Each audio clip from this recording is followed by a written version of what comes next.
Now you have seen how to change assertive sentence of direct speech into indirect speech. Now here I will tell you how to change interrogative sentence of direct speech into indirect speech. So first of all, let us know which type of sentence is known as interrogative sentence. The sentence that has any question, any inquiry, any information or any query, that sentence is known as interrogative sentence. For example, if I am going to ask something to you and you have to answer it, that statement is known as interrogative sentence. Example, if I am asking what is your name, you have to give your answer here, so that is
Okay, that statement has an advice.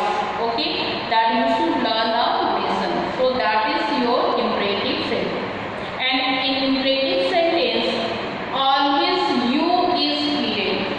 Okay, always you is hidden. You is not used. That is understood. Okay, here you can see I have given this all things, and you can see very clearly, and you must understand it how to make imperative sentences in indirect speech. Okay, here I have given some example of imperative sentences. Open the door. Open the door. That is your order. Okay, please help me. The word please denote request. So that is your request. Quit smoking. Quit smoking. You should not smoke. That is your advice. Don't make a noise. Don't make a noise. You are here forbid. Okay, forbid to do something. It means you should not make noise. That is also command. Okay, now here you can see the when you will change imperative sentence of direct speech into indirect speech, in that time the word said will change into ordered, requested, commanded, advised, suggested, means according to the sentence. Okay, after that comma, this comma and inverted comma, this one will remove and two infinitive will use them. Okay, negative word don't will change into not to. Okay, and here I have given one example. You can see the man said to his servant, clean the door. The man said to his servant, clean the door. That statement has an order. So what will be? The man said to will change into this one order. Okay, so the man ordered. The man ordered his servant, and to remove inverted comma you have to use to. To infinitive. To infinitive means here verb in first form. Whenever you will use to, after to always remember first form of verb is used. The man ordered his servant to clean the table. Okay, just see how easily it is made. The man ordered his servant to clean the table. Now in the negative sentence, the boy said to his sister. Another example you can see. The boy said to his sister, please give a glass of water. Please give a glass of water. It means that sentence is a request. Okay, so the boy requested. The boy requested his sister. The boy requested his sister to remove inverted comma. You will use to. To give a glass of water. To give a glass of water. Now how you will change the negative statement? Okay, wait. Okay, now here you can see one example I have given, that is in your negative statement. Okay, so how you will change? The gardener said to the children, don't pluck the flower. And here don't will change into not to.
The children